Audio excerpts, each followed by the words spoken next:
Good morning and welcome to Brandenburg News Network. I am Donna Brandenburg, and it's the 7th day of October 2024. I guess it's time for me to wake up this morning.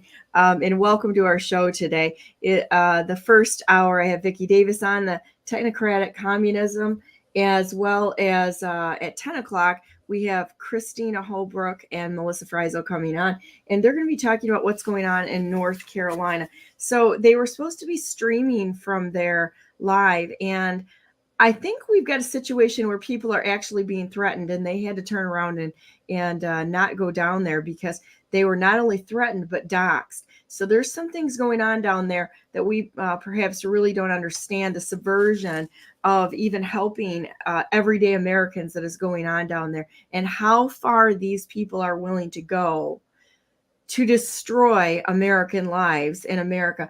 I'm going to put something up in a minute on my Telegram channel, but for right now, I want to welcome Vicky on. Morning, Vicky. How you doing? Good morning. Fine, thanks. I forgot the darn icon. Oh yeah, we got to have your little avatar up there. Yeah, I'll do it right after I get off the show. I'll get the icon. Well, and I really like starting the week out with you on Monday morning at 9 o'clock, honestly, because there's a tendency to want to go to things that are just softly enter into what's going on. You know what? We don't have time for that anymore. And I think that to get into things that are a little bit more of a hardcore information is where we're going to need to go, because we've wasted enough time, and people really need to understand exactly how we got here, why we're here, how we get out of this, and educate ourselves. So I'm going to bring up this book real quickly. There's a few things that I really want to talk about. This is a book by Thomas Wood, and it's Nullification. And I want to read just a couple of things here in the first chapter. When the Speaker of the House, Nancy Pelosi, was asked by a reporter in 2009 where in the Constitution she found the authority to impose a health insurance mandate on Americans, she laughed and replied, "Are you serious? Are you serious?" The reporter answered that indeed he was. The Speaker just shook her head, then took another question, because of course they don't want to answer questions like that when they don't have authority.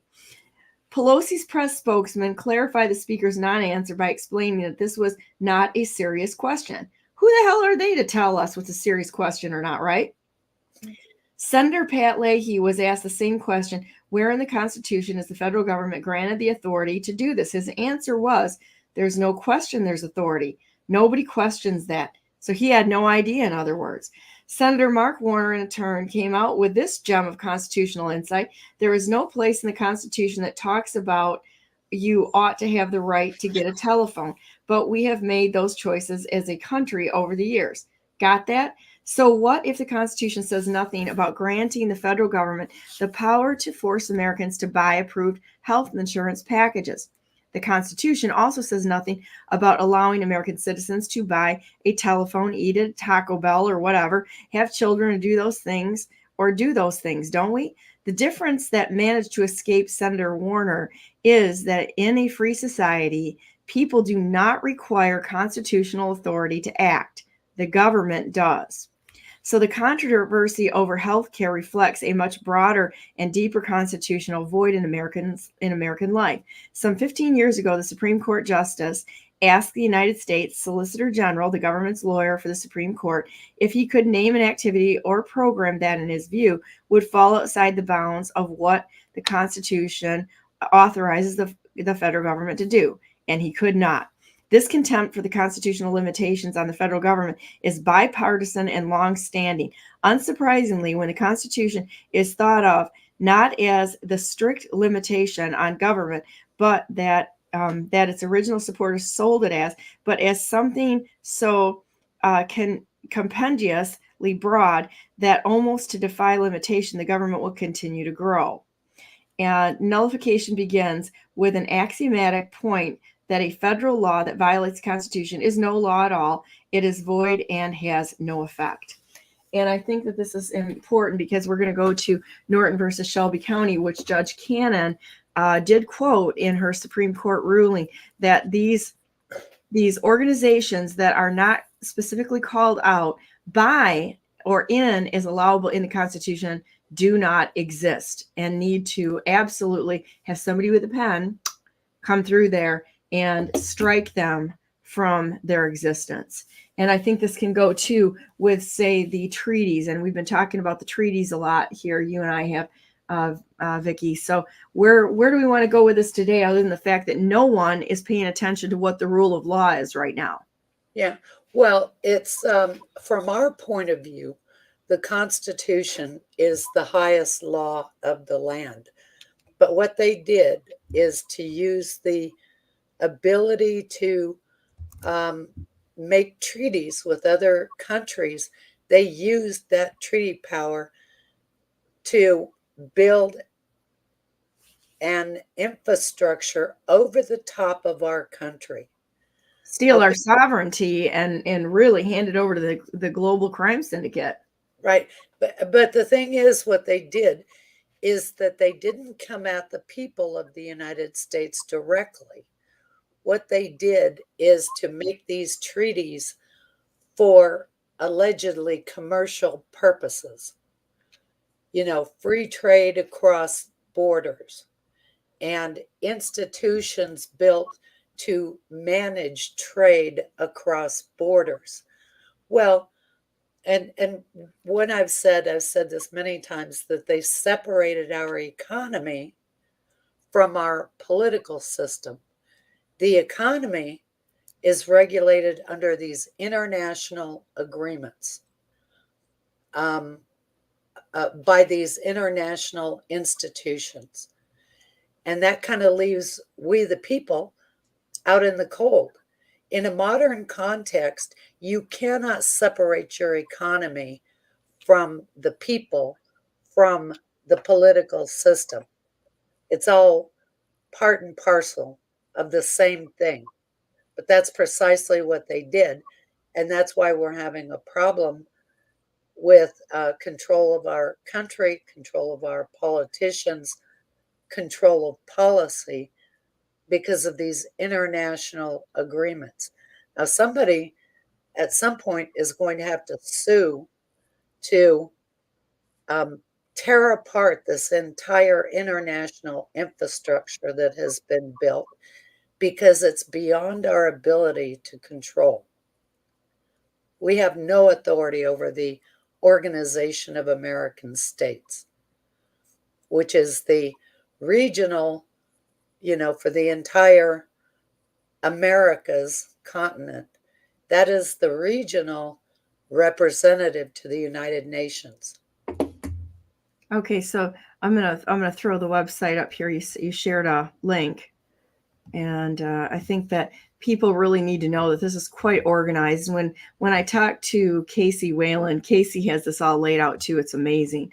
So here's the Organization of American States, premier regional forum for political discussion, political analysis, decision-making in Western Hemisphere affairs. The OAS brings together leaders from nations across the Americas to address hemispheric issues, opportunities.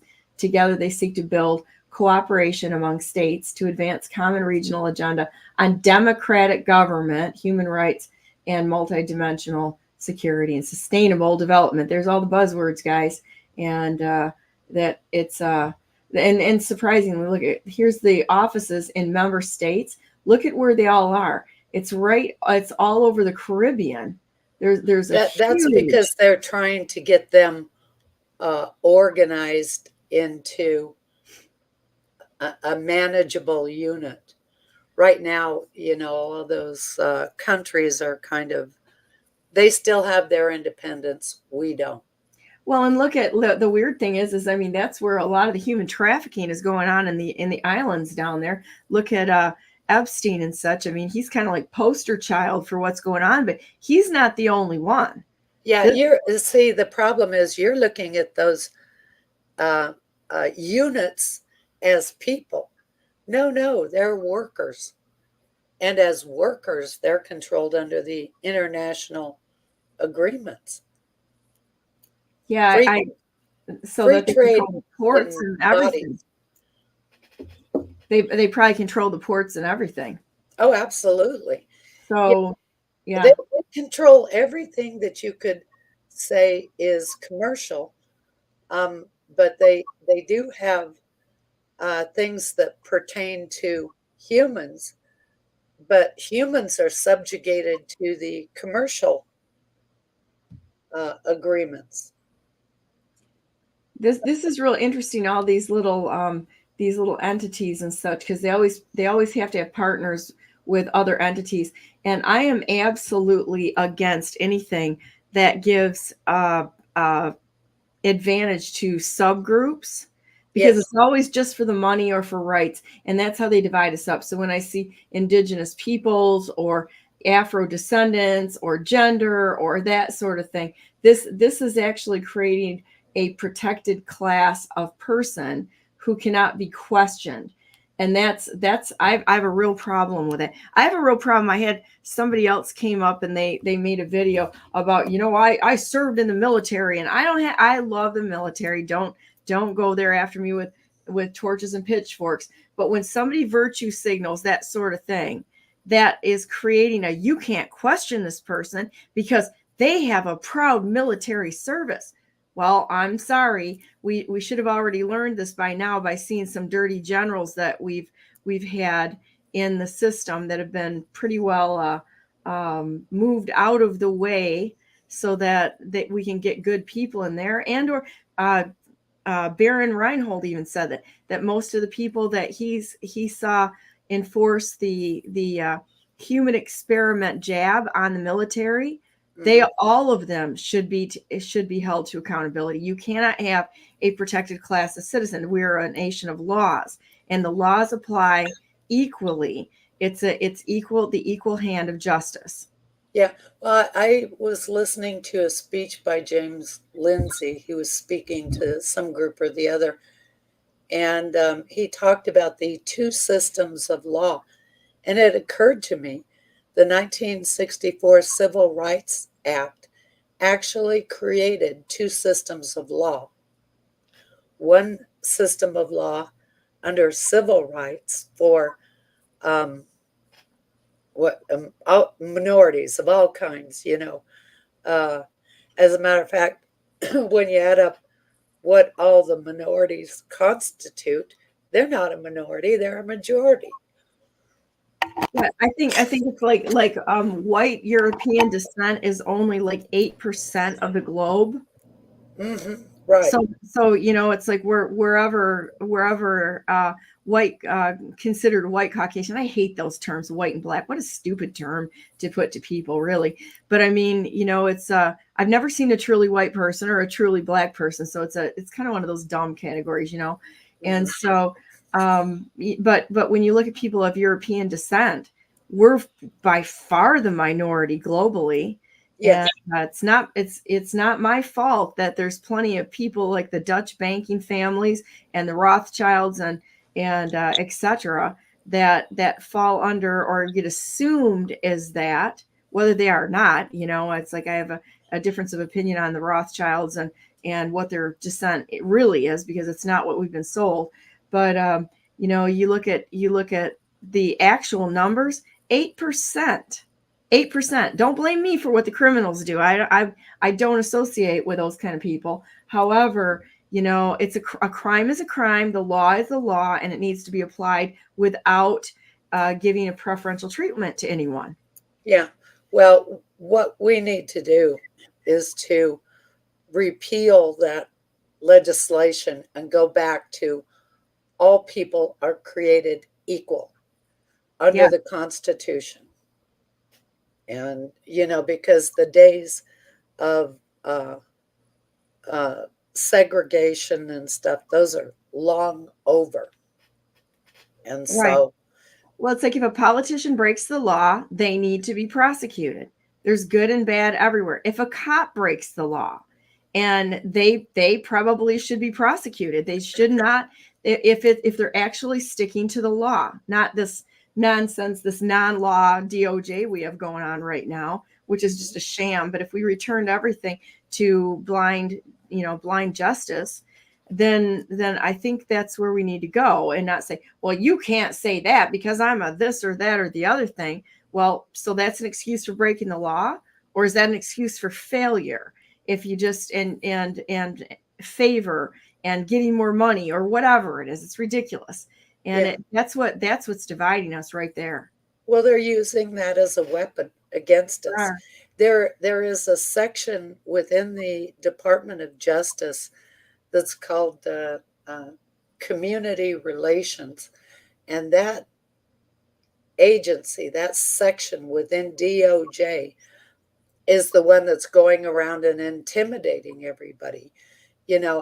Casey Whalen was on talking about United Against Hate. Well, I'm sorry, I've got a tickle in my throat. No worries. Real news for real people by real people at the kitchen table. Doesn't get any better, guys. So. Oh, geez. Okay, anyway, that campaign by the Department of Justice is that they're intimidating, terrorizing people with, is from that section within DOJ. And so these, I consider them to be within DOJ, I consider them to be a terrorist group. Absolutely. There's so many terrorist groups parading as NGOs. It's not even funny. Mm-hmm. And they're getting funded. They're funding it through our government. Yeah. So we're all paying for it through that tax exemption. Yeah. You want to see something? I'm going to put something up on my Telegram channel in a minute. Talk amongst yourself a second here, and I'm going to put this thing up because this is so crazy, and I'm speechless about what is actually going on here. It's like you can even look at the nonsense with the illegals. We're funding an invasion and the destruction of our country through, and we're paying for this. I actually heard somebody online the other day say, maybe we should just, if they send us a tax bill, go ahead and send them $750 like they're doing to the people down south. Right. Meanwhile, they're spending thousands on people that are illegal.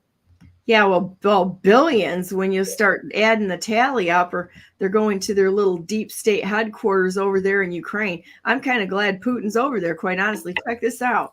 Breaking. Illegal immigration populations have increased by hundreds of percent in swing states during the Biden-Harris cheating administration, failure administration, according to court filings. Georgia, 401%. North Carolina, 446%. Pennsylvania, 241%. Arizona, 737%. Nevada, 562%. Michigan, and Michigan comes in as the winner at 775%. Wisconsin, 467%. They are literally invading. This honestly, if you look at what happened during the Crusades, this is quite honestly not brought up a lot, but I think we should bring it up a lot. The Crusades were a lot more cut and dry on what they were really doing there than what they're talking about, what we've been told. That really was about an invasion of Europe, and to push back that invasion of Europe right there. And the goal is to eliminate the white race from the European countries. They're doing it again. And so that is actually, I believe, what the underpinning of that is. If you really look at the facts, it's sort of like Civil War wasn't really about slavery. That's what it gets billed as, but it was a lot more complex than that. And states' rights, yeah. The South wanted to break away. They were trading with Europe, Britain primarily, and they didn't want any interference from the American government. They were the American government, as I understand it. Somebody might correct me on this, but as I understand it, the American government was protecting our economy so that we could build a country. If you have a foreign outside country coming in and undercutting all of your American producers, you won't have an economy. And that's really what's happened to our economy. It was gutted. Initially, when they signed the La Paz Treaty and they created the international zone and the maquiladoros, which I think were just zones for business, they all moved down there. Well, what did they do? Everybody who worked in those manufacturing facilities in America, they lost their jobs. Their jobs are gone. And they tried to put forth the idea that, people can go be retrained to become, computer programmers or in the information sector of the economy.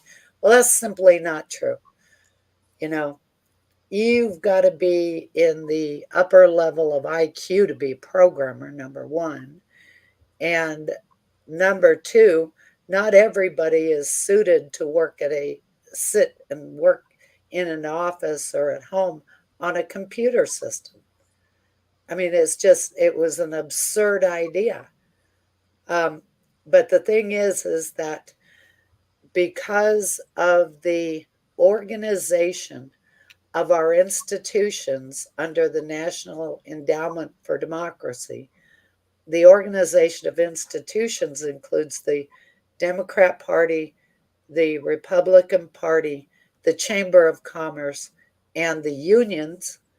And those four societal institutions, they put forth a propaganda campaign to say free trade is good, without really explaining it.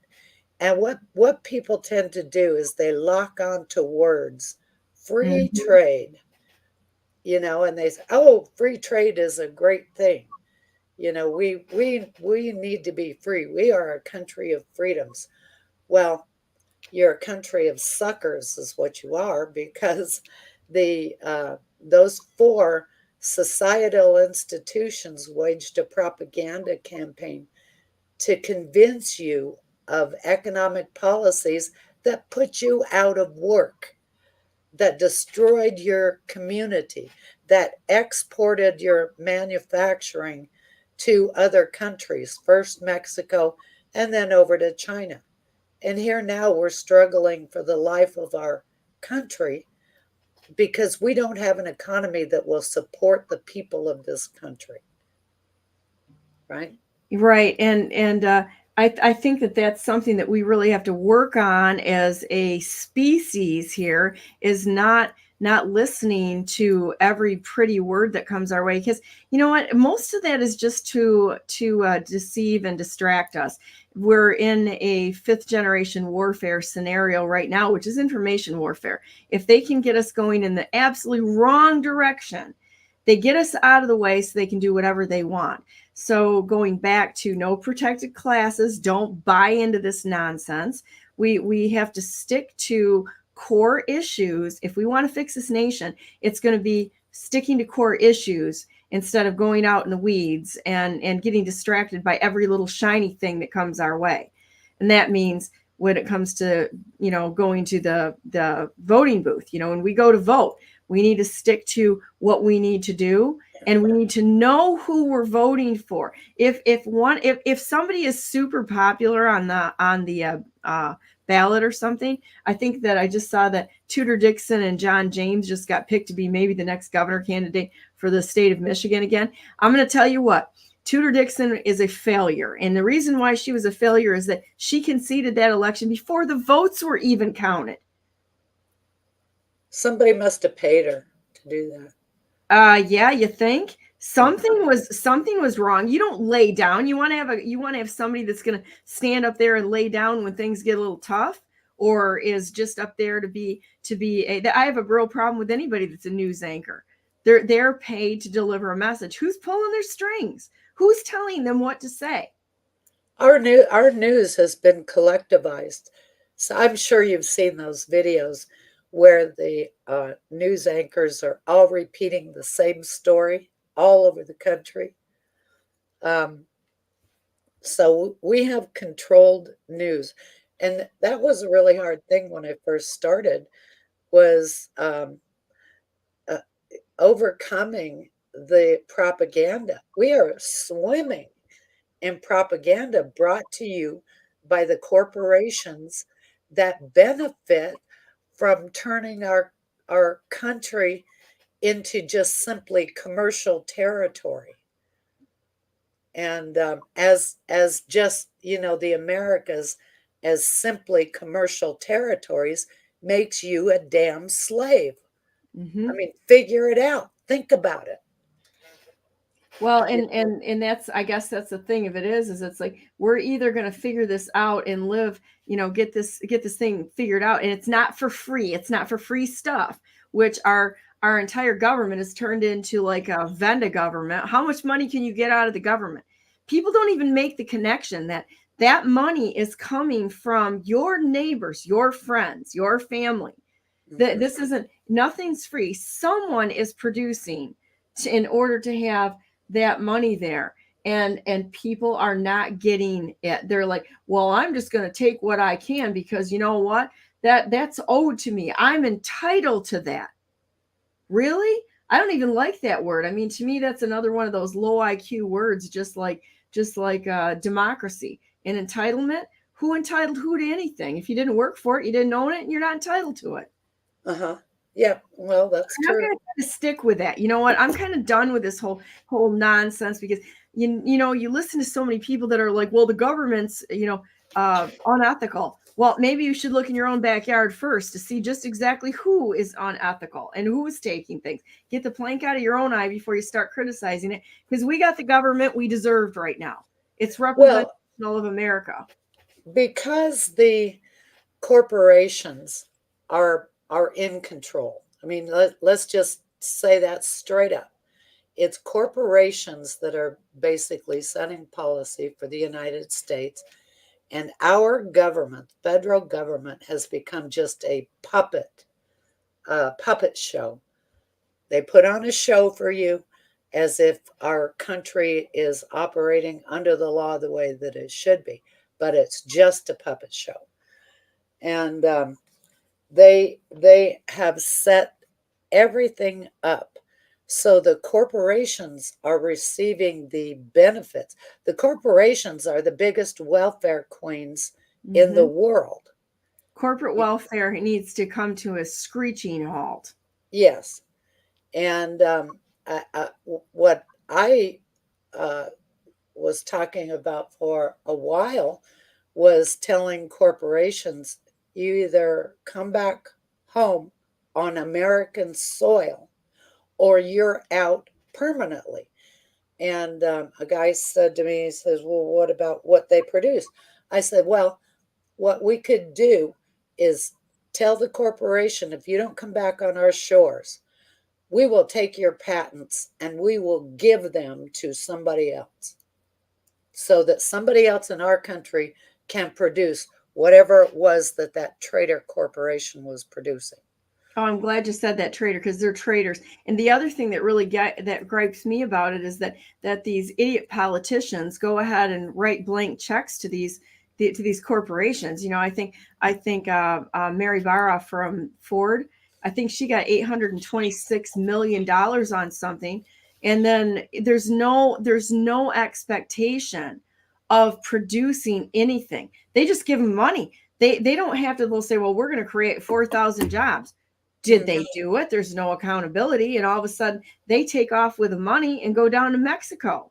And there's absolutely no accountability. They just like pass the money out like it's certainly. Well, do you remember that bailout of I think it was Ford Corporation? The government gave them some $4 billion. Maybe it was GM. I can't remember. One of those. It was GM. GM. And they took that money and they were going to open factories in China. So they took your taxpayer dollars, gave it to GM, so GM could open manufacturing facilities in China. I mean, Yeah. hello, come on. It's just they have. I think that this is really what the communist system is. It wasn't really about people. I mean, they've lied to us, misled us about everything, absolutely everything. I think the communist system is really about commercial ventures, and agreements for commerce. I mean, if you look at the Soviet Union, the way that it was organized, the businesses were entirely separated from the people. They turned the world for the people into a police state, and the people were basically slaves to the state, which I think was really slaves to the corporations that ran the state. So, which is a completely upside down view of what we have been taught about communism.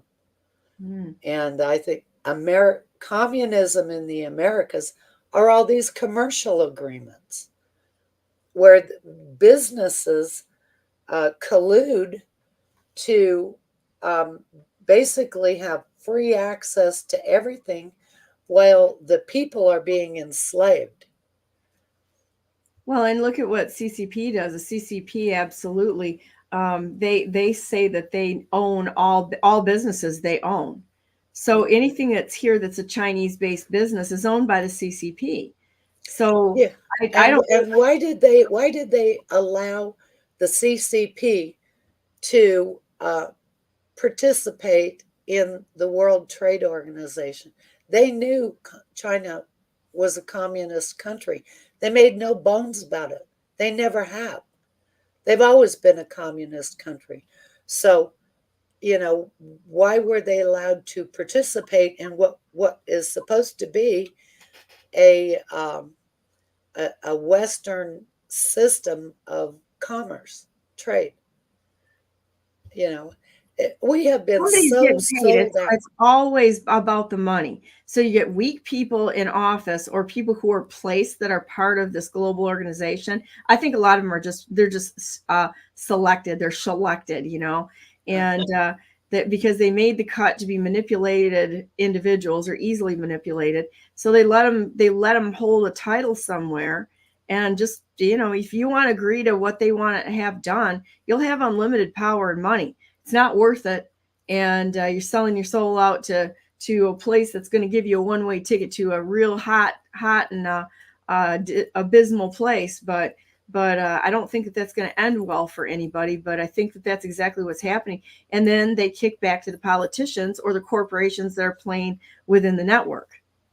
Oh, yeah, that's something I wanted to mention. You know how the price of drugs is so high. Mm-hmm. And what they did is they set up a mechanism to be able to control access to drugs under that universal health system that they passed. They call it health care, but it's not health care, it's insurance. And the pension benefits managers are the ones that control access to drugs. Well, they have raised the price of drugs up so high that people can't afford them. What the deal is, though, on the inside, is that the pension fund managers get rebates. Well, what's another word for rebate? Kickback. So for a product that should cost maybe $70, they are charging over $1,000, but the pension benefit manager gets a kickback of the biggest percentage of that $1,000. So I mean, it is a system that is so rotten and so corrupt that you can't even imagine. I mean, you wouldn't even think of it. Well, and then look at what's happening with the illegal, unlawful DOJ that's going on right now, and all of the activist judges that are participating in it.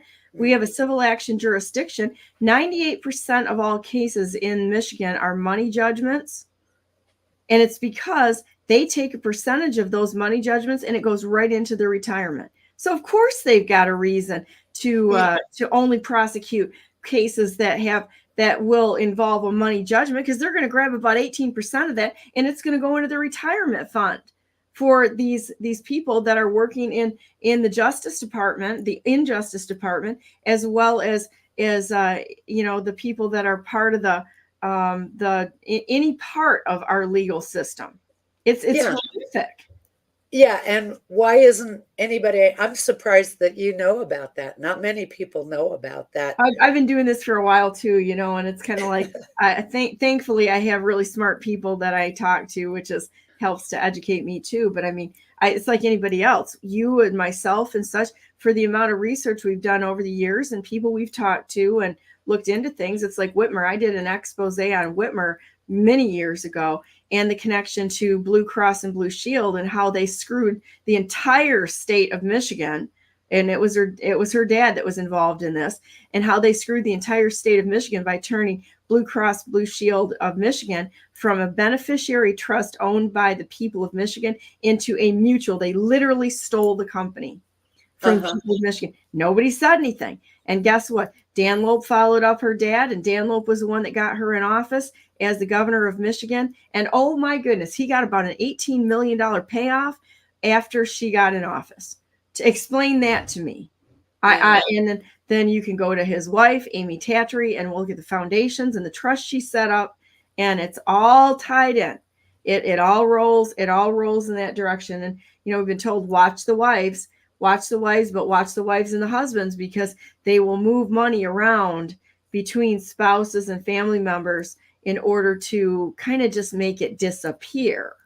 Yeah, I'm glad you brought that up. I found that, years ago, that they were using family members, wives, anything. That's why all the sons of politicians, are now in trouble. Mm-hmm.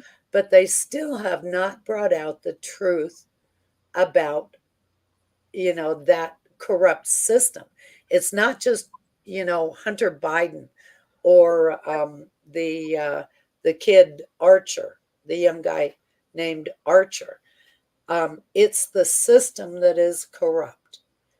And well, Pelosi was involved in Burisma Oil. You've got Pelosi, Biden, Mitt Romney, and John Kerry. They're all involved in this, and they try to make people think that they're on opposite sides of the aisle, but they're all playing ball together. Every single one of them is playing ball. Yeah, and people don't know that, because business and politics on this level are really outside the view. I was listening to some of the debates, and they're still talking about the abortion issue. For crying out loud, get over it, but they do that to distract the people. Well, it's emotionally charged, and that's why I am amazed at how inept they are at actually fighting issues. They don't even know how to fight it, so they just keep people chasing their tails around on issues that are an issue of passion and conscience on both sides of the aisle.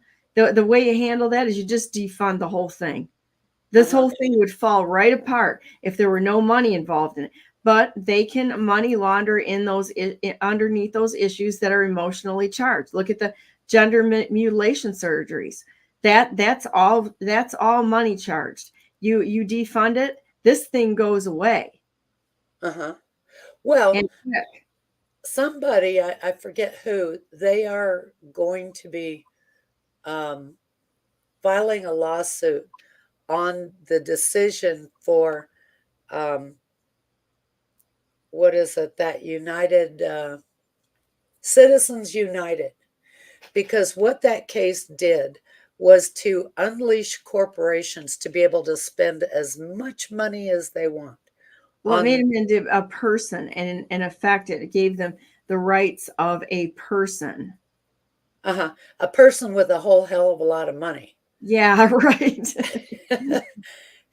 And so if you look at corporations, they now have their foundations, and their foundations fund other foundations.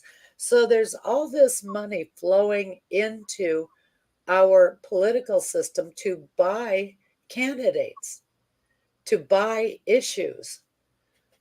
And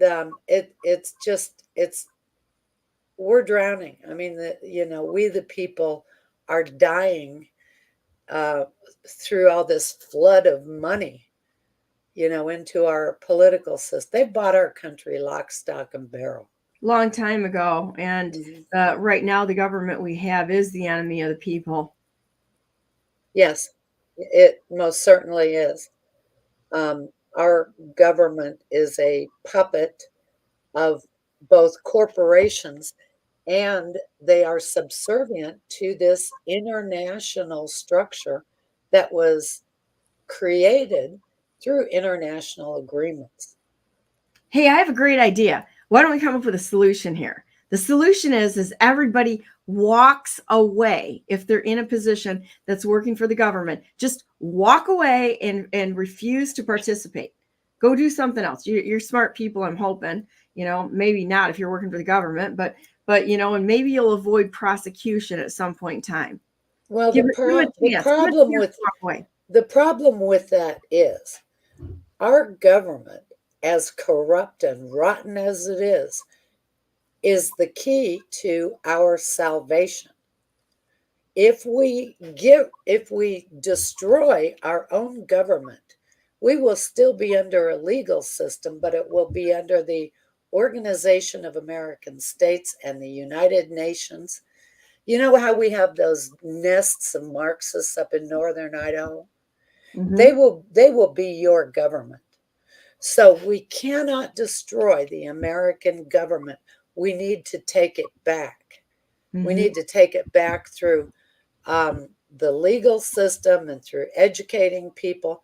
And all of those people that are out there saying, we've got to get rid of government, they are bought and paid for by the corporations that will benefit from the elimination of our government. Wow, this is amazing. So Rumble just went down and it just came back up. So I hope everybody stays with it, because it looks like it cut out on me. And when we were talking about that, just for about 3 minutes, it looked like it was down.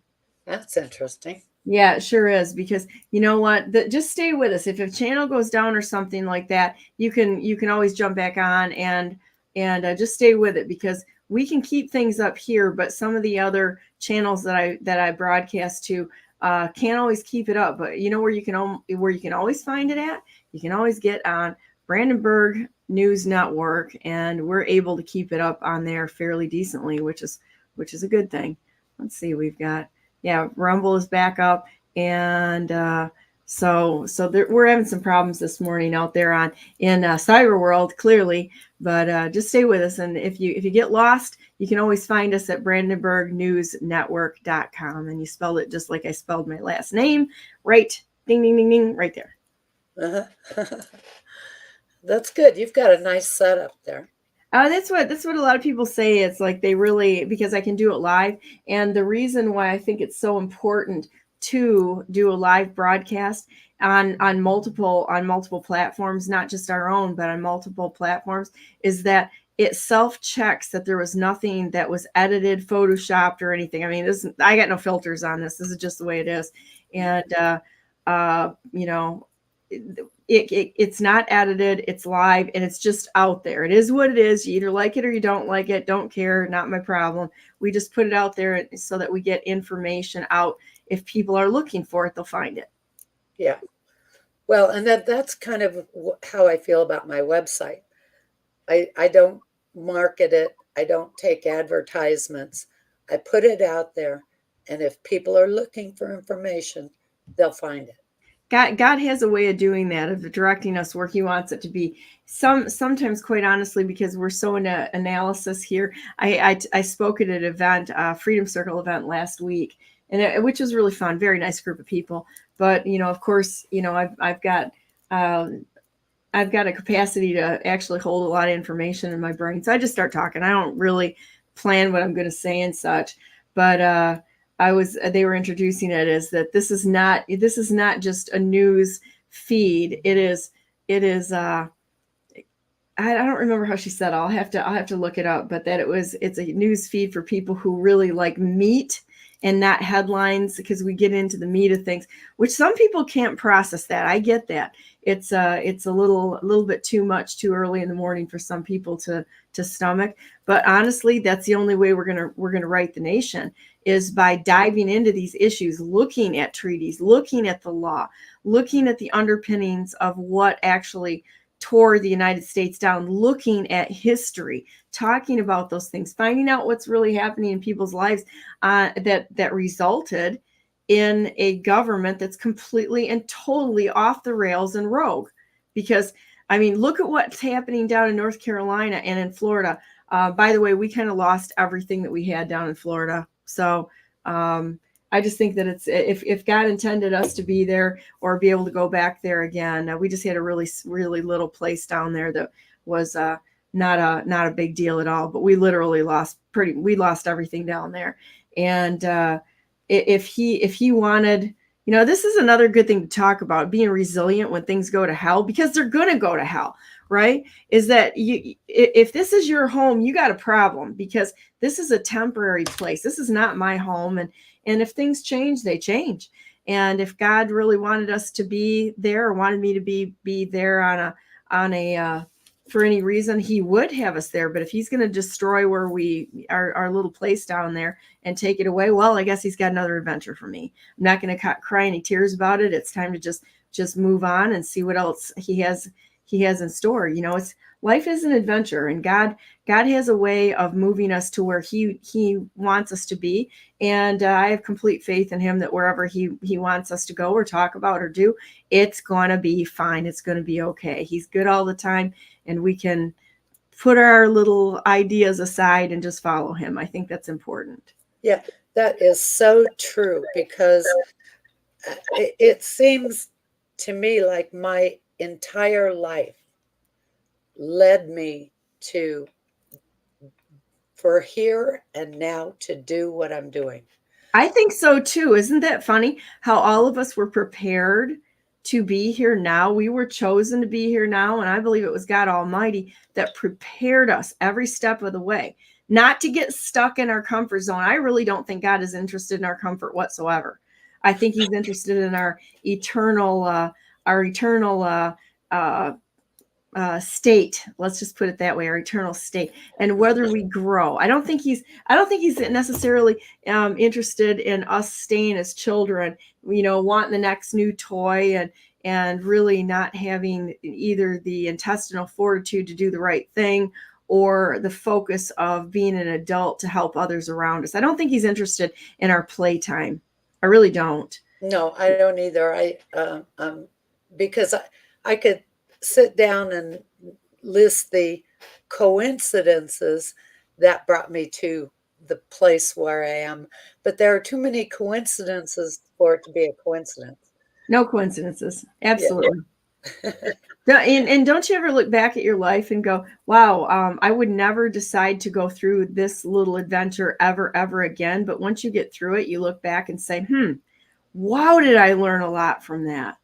And patience and that sort of thing. I didn't used to be as patient as I am. I'm pretty patient, actually.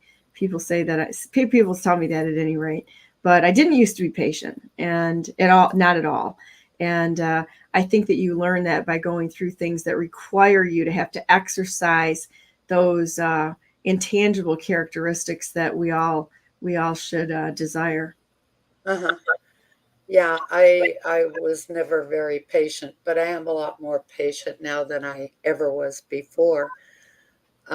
Maybe it's just actually, this mission that I've been on has taught me patience, because people don't instantly grasp what I'm talking about, or they don't instantly grasp these concepts that are outside the norm of their understanding of our country, the world that we live in, and how evil some people are, that are running these big corporations and politicians and people that will actually do really evil and despicable things for money. And so, Well, and it's just like, we talked about slavery and the Civil War earlier. I listened to the reparations nonsense that's going on. We need reparations. It's like, what? The entirety of the United States needs reparations because we've all been stolen from by the politicians, in my opinion. So let's just take all the things that they stole and throw it on the table and divide it up evenly. And not only that, there's modern day slavery going on right now. So when I hear people say that, it's always about selfish gain or selfish gain for money for themselves, all for me and none for you. That's what it's all about. It's not about reparations because, from who are you going to get reparations from? Who's alive right now that participated in this? And why, you know what I mean? yeah, It's like, exactly, yeah. This is ridiculous. It's show just me like, show me where you were enslaved by me. Yeah. And why this is my problem, to fix the things that happened, generations ago. And then you can go back and say almost every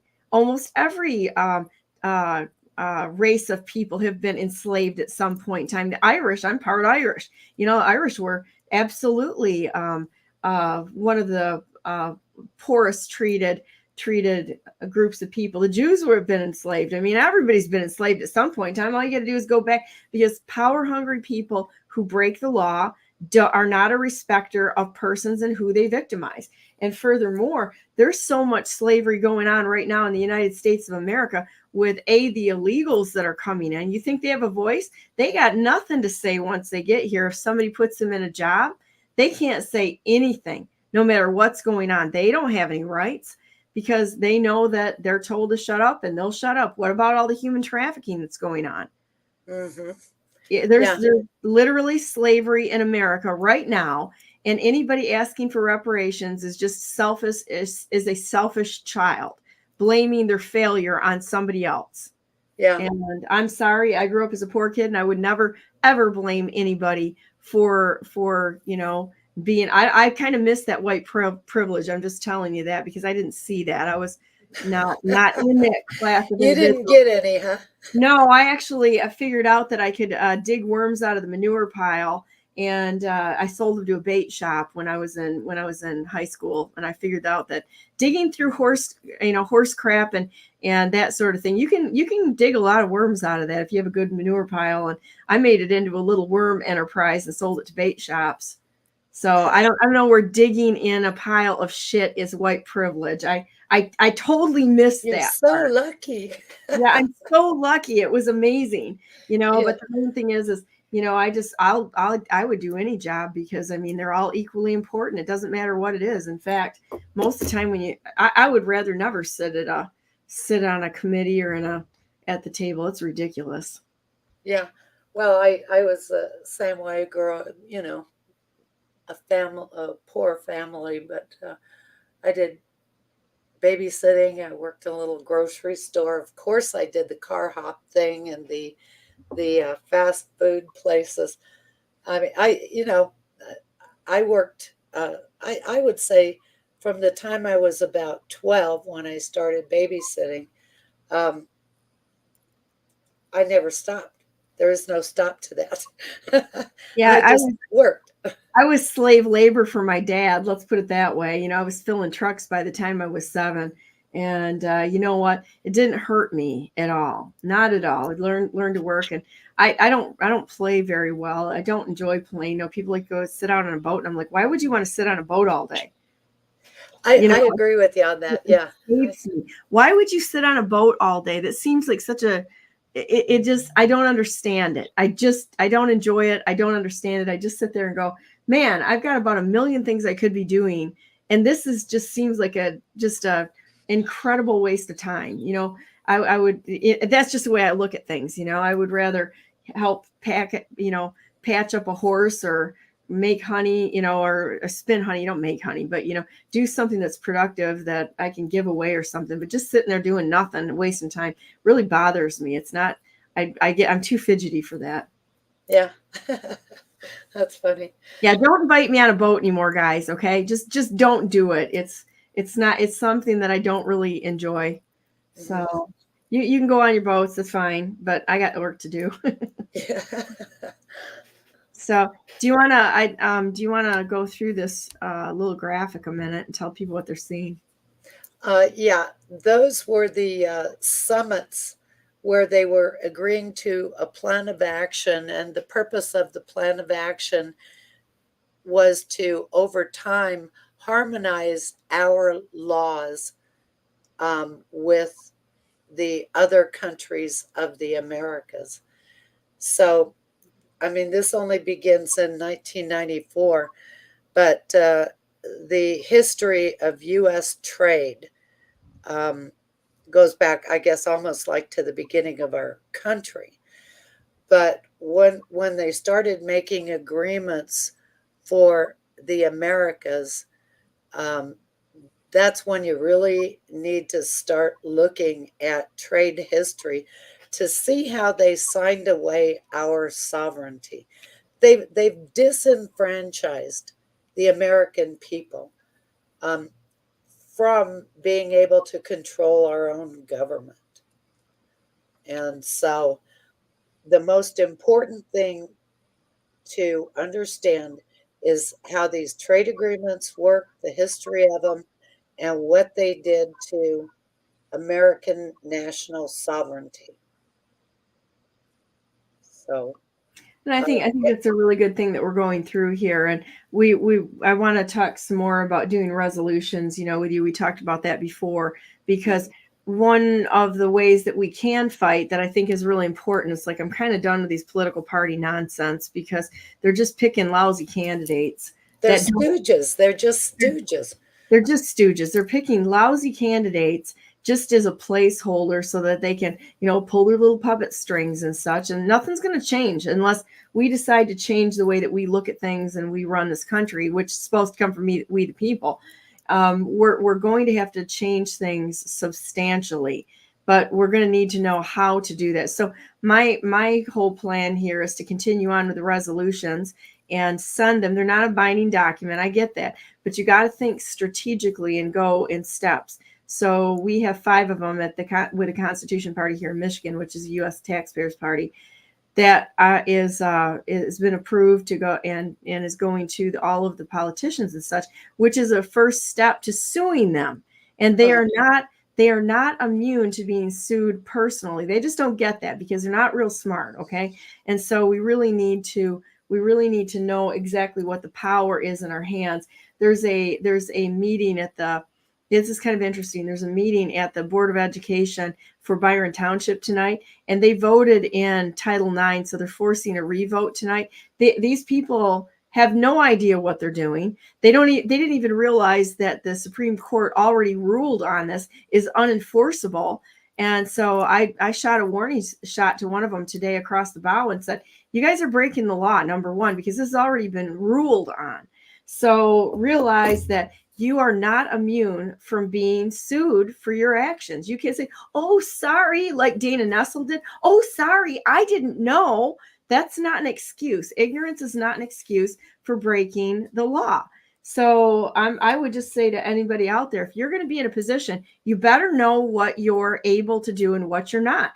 Because if you do something like this and you literally break the law by bringing something forward and voting for it. I had somebody a couple weeks ago at our township council going, well, we don't know. We're just a citizen. You know what? It's not an excuse. You broke the law. You broke the law. That's why there should be no protected class. They can't sit there and go, well, I didn't know. Because then you get into Dana Nessel world, which is just sitting there like a little girl going, well, I didn't know. I passed it on to the state police. What was I supposed to do? Maybe your job as an adult who filled the position as Attorney General for the state of Michigan? I don't know. I got a clue what you should do. but I don't know. Maybe it's just me. Yeah. But I don't know. Yeah, no, I totally agree with you on that. And the biggest thing that the resolutions do is that it tells the politicians, number one, that you know what's going on, and number two, that you're serious about it.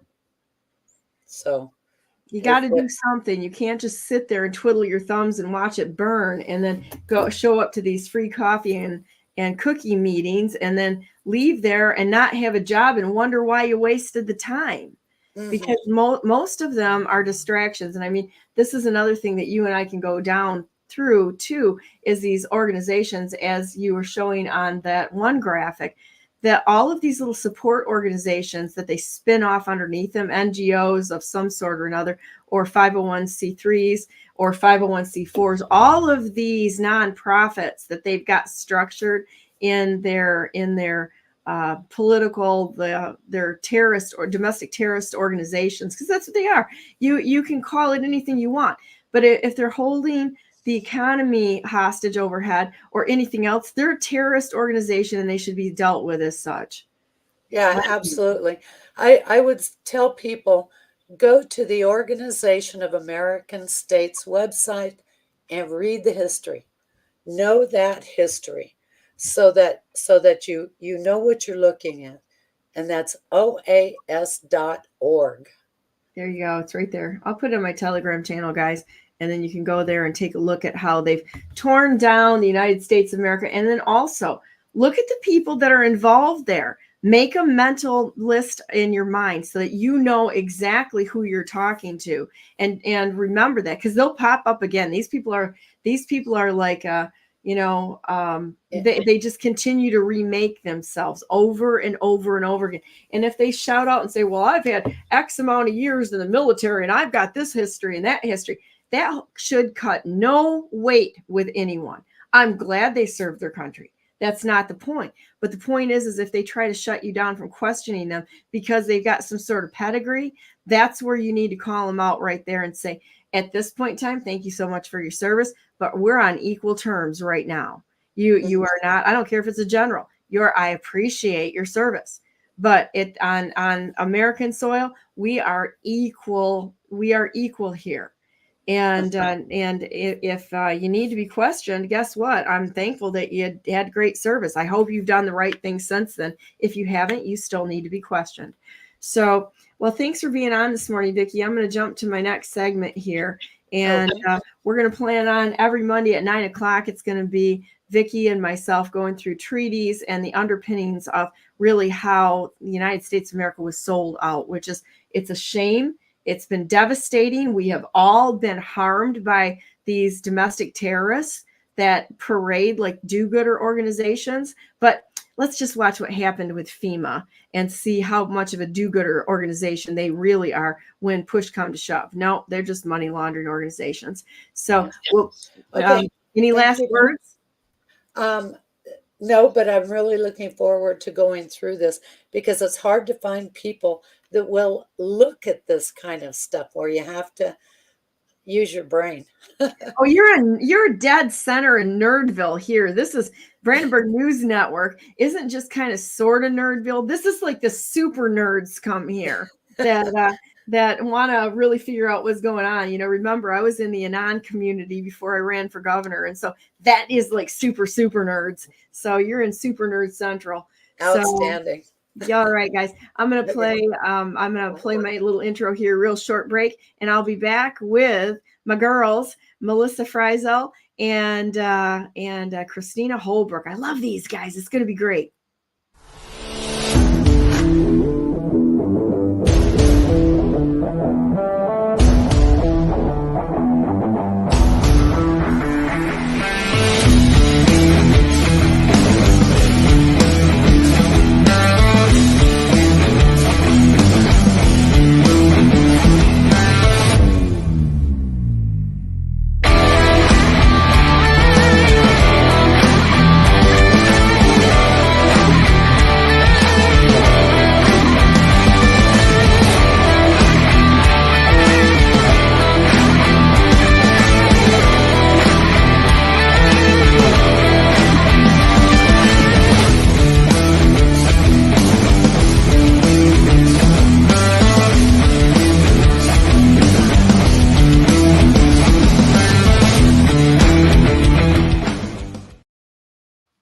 Good morning and welcome to the second hour of Brandenburg News Network. I am Donna Brandenburg. It's the 7th day of October 2024, and welcome to our show. I'm going to jump right into this with thought criminals, Christina Holbrook and Melissa Freisel. How you guys doing? I'm exhausted, if I'm being quite honest. Yeah? Yeah. I've been tracking this. Well, it's, if you want to call it a hurricane, since before it made landfall. Y'all know that's what I do. You know, I watch the disasters. I saw what was going in real time, and on the 26th, the 27th, I started seeing all of the truth that we see now, and saw that nothing was happening. I spent 3 days pushing. I called Trump's somebody I know that's very close to Trump on the 28th, morning of the 28th, I believe it was, and let her know. I'm like, Biden has said nothing. Kamala has said nothing. And I said, I haven't seen Trump say anything yet either, but I have to think about the fact that every person I've spoken to on the phone here going on 3 days after this, nobody knows. So I'm letting you know. A couple hours later is when we heard Trump announce that he was putting Hurricane Helene on his campaign, and he was heading out to Georgia the next morning. So that was actually Sunday, the 29th. And at that point, all Biden had done that I had seen was have a meeting with Zelensky to send more money, and, running around doing his stuff. People wanted to debate. I was watching, this made landfall 26th. Flooding started the 27th, 28th. Zelensky's here taking money. 29th, after the people finally start pushing this up through all the algorithms and into the faces, unfortunately, of everybody, is when Biden starts to act. I put out a video. Why in the hell did he not have National Guard on standby? Well, we warned people. We warned this could be bad. I'm sorry. A commander-in-chief that really gives a damn about the American people and is doing his job to protect us, you're not going to make damn excuses. You're going to be watching. You're going to have somebody assigned to that, and you are going to be like, you know what? These are the people that I love and I care about. And so, therefore, we're going to do what we need. Oh, well, it's up to the state governor to call it in. Well, how in the hell is somebody supposed to call it in when there's no damn communications? Y'all don't have enough damn sense to have somebody sitting there and watching and saying, hey, comms are down. Maybe we should check on things. This is the most, excuse my language, dipshit government in the history of the world, in my opinion. Domestic terrorism. Yes. The government, our government, has turned into the enemy of the people. They are refusing people to come into that area and threatening them with arrest, as well as intimidation and coercion. And I just think that we need to call it out for what it is. They're domestic terrorists. Yes. And they don't get to tell us what to do. Well, they think they do, but and that's where I've been working this week, trying to apply things. Is they're not supposed to tell us what to do, and we're supposed to be telling them what to do. And so I believe it was Monday, I was trying to find a way. I'm seeing all of America suffering, starting to lose their minds, because what do I do? How can I help? And so I start putting together, like, we're going to do phone drives. We're going to use our voices through the process, because sitting here and using them on social media and all these platforms, they're not going to come look and see what we think. If we're just sitting here talking on these social media platforms, nothing's being recorded. They have to record our voices when we call our congressmen and our governors and the White House. And, we have to get those voices recorded, And so luckily, right after that, you saw that Matt Gaetz confronted Mayorkas. Well, and he said he had, like 10,000 whistleblowers. Well, that's because we called.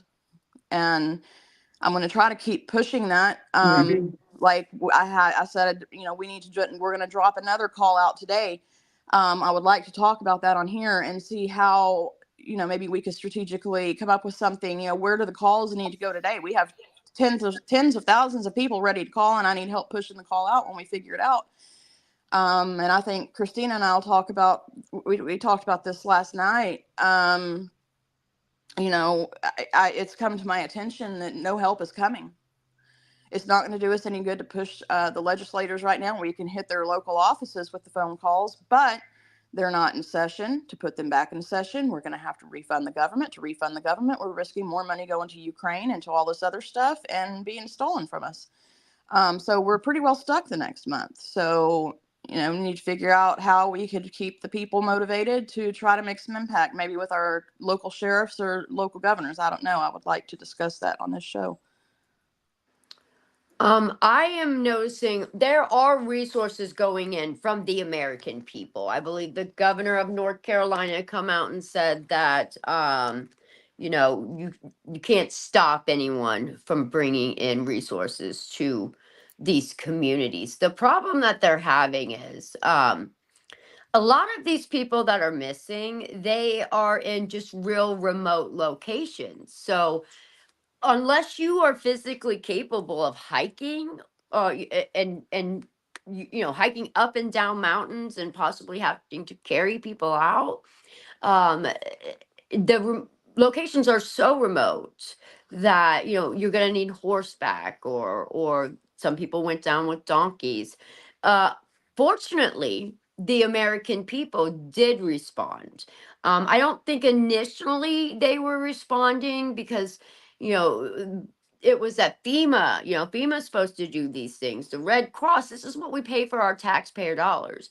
But I don't know who the lady was, the white lady with the blonde hair that came out and did the meeting from the White House.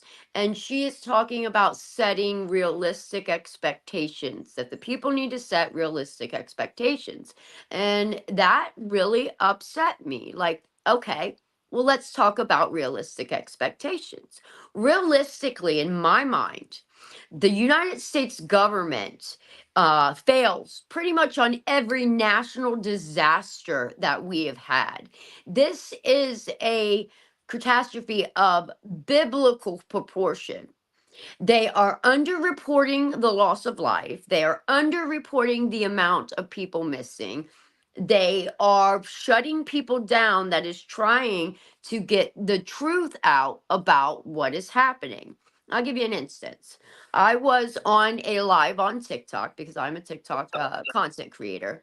And there was a lady that had attended a meeting at one of I can't remember the name, Chimney Rock, and they're trying to buy their land, okay, and they were going, and apparently, allegedly, there were people that were in the trees that were unalived, and not only did she say it on this live, but multiple people said it, and there's an online Reddit forum about it, and that they were just going to bulldoze all that stuff down, and including, they weren't going to recover anything. They were just going to come out and wipe the land out and call it a day. And that got some people riled up. Now, we don't really know what's happening as far as us because we're not there. So we have to go on what the local people are telling us. And you were supposed to be there today, but you ended up getting turned around because of a threat, correct? Yes. So I, just like we've done in the past, was starting to crowdsource.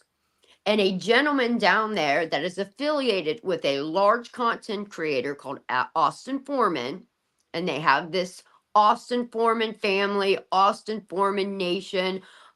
He created, from when he went viral, created a platform. And his platform was supposed to be about anti-bullying. Well, I created some videos to start to crowdfund, like we do, because that's how, when you're a private citizen, you can accept donations as long as you convey that they are not, in my state, that they are not taxable or not tax deductible donations, and there are some certain stipulations with some certain things that you may have to file as income on your taxes, which I was completely prepared to do. But I have been threatened. I have been doxxed. My information has been doxxed. Everybody all over TikTok, even people came out that we have worked for before, me and Melissa, like Sean Story, and created a video like, whoa, whoa, whoa, this is not, you guys are wrong. Chrissy helps people all the time, and I've been with her when she helped people. I was threatened. They posted videos that went viral saying, if you see this girl in this town, and it is progressed to where anybody that defended me was attacked by this AFF, Austin effing Foreman Nation. Now I have contacted the FBI because it's cyberbullying. And not only is it cyberbullying, it's defamation. He created like 12 videos, and these are people that have a large platform on TikTok. So they speak to the masses. And it's a very dangerous situation when you don't lead on facts, because never in my life would I steal from anyone, let alone, a hurricane victim. So what he did was stop me from being able to help those people. And those people are in need. The American people, though, have come together. And there are, some people say they have like too much water. And I don't, I'm not there. I can't tell you what they have, but I do know that there are still people missing. There are still people missing, and my expectation of our government, they should have been prepared. Regardless of if the storm, an unprecedented storm at that, shifted and went this way or that way, that storm set over the major areas of it, and Cincinnati was included in the outskirts of the storm for 7 hours. There are just the devastation. We should have been prepared after things like Katrina. And they weren't. You should have called every private helicopter people that you could. You should have a disaster plan in the process. We should not just be relying on FEMA and the Red Cross, because we all know that anything associated with our government right now is very questionable. I'm going to be really concerned right now, because when I saw the Red Cross was down there and their involvement of what happened with the Clintons in Haiti, yes. I'm really concerned, because when you see a disaster area and watch these organizations go in there, they're not going in there for the right reason, in my opinion. Watch what they do with the money, and then start thinking about what happened to all the kids in Hawaii. Think about what happened to all the kids in Haiti. I would be real concerned, and have everybody keep their eyes open on what's happening down there in the hurricane areas, because I'm just going to tell you right now, I highly suspect that there's an awful lot of people down there that are grabbing kids, and they're going to disappear. We have an epidemic problem with child trafficking. I'm going to bring Chris in here right now. Hey, Chris, how you doing? How you doing, Chris? You there? I don't think you can hear us. While he's jumping on, I'll say, yeah, I've already put something out, but it's being censored. On calling our legislators, calling our states, we should be demanding that the children be, our orphan children in those mountains need to be handed over to local churches and not government organizations. They don't need to go into CPS. We know we cannot trust them. They need to, my aunt runs the Baptist Children's Home pretty well, has most of her life in Waxahachie. Reach out there. They could take the children. People want us to be, oh, you're trying to push religion, this and that. I am a trauma survivor. I was SA'd as a child. I went through it. The system failed me, and they're safer with the faith organizations than they are with our government, period. I don't care if you're an atheist and, your child is going to be safer with the church organizations than they will CPS. So well, you need to have them in people with people. I mean, why would you trust your children with anyone at this point in time? You don't know them. This is stranger danger for moms and dads. Stranger danger. If you don't know these people if you really don't know who they are, just because it's an organization, why would you trust them? This is exactly where pedophiles, creeps, and child traffickers are going to go to pick up kids. Right, which is why it needs to be small. I think small and local churches need to be involved, not the big ones, not the ones with all the money. Because, honey, if you had all that money to begin with, why haven't you helped with the last 5 disasters that we've had? Why didn't you open your doors in the other hurricanes? Because you're part of the problem. Bought and paid for, you know. Yeah. There was a story about a young child that their parents are missing, which is, you know, There's very, a lot of them. there's a lot of them, and someone had took on this child that they didn't even know, and it's like, I get the need right now, but we cannot just be putting them anywhere, because that is how we are in the sex, you know, especially with the Department of Child Services. That is how these things happen, and you're creating trauma on top of trauma. And right now, we really need to focus into restoring and uniting the United States and shedding all of the corruption from our government. Because at this point, I don't trust any government agency. I don't know anybody that does, because of the corruption. And that is sad to say. It's a very sad case, but that is the reality of the situation. And unless the people unite together and stop tearing each other down, then this place is a dumpster fire right now. Everything about the United States is a dumpster fire. And the future that I see for the United States, it's just not good. And the people that are trying to make change and trying to speak out, those are the people that are attacked. And it really weighs on my soul. I've never been a victim of cyberbullying, never. And if it was just me that the situation was in, I would be, you know, I could handle that. You know, it's the internet, but it's not just me. It's everybody being attacked, and we have to come to a place where, even if we don't agree, that we understand the future if we don't change it, because we don't have a future if we don't change it. Our children and grandchildren will not have the liberties that we had to be happy, functioning children. So then you are creating adults with mental illness and drug addictions, and you're not creating productive society members. And then you're programming them to believe in ideology.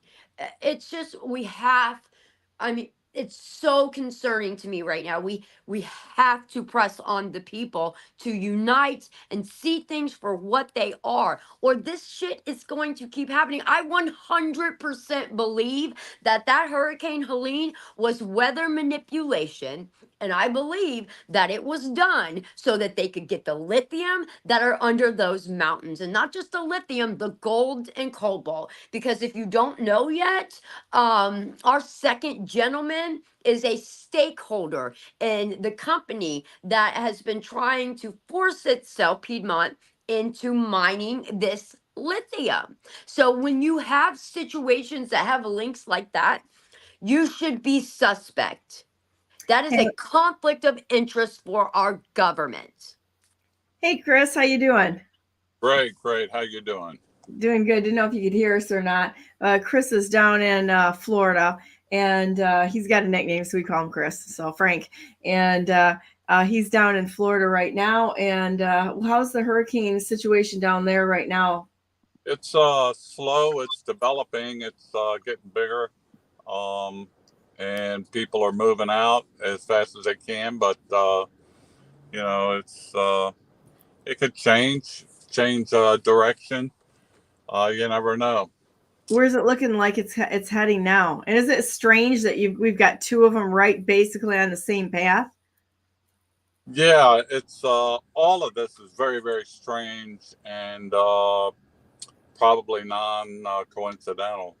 I Play agree this. about that because they've been cloud seeding. Our government's been working over Africa and in other countries for a long time, especially India. But I gotta say, CPS thing she was talking about, I'd like to take those people right away out with a tracking system. People that want to step up and have kids instead of going through the government scam interview. We have some people that are dying to be parents and are probably more qualified than the people that our CPS sends them to.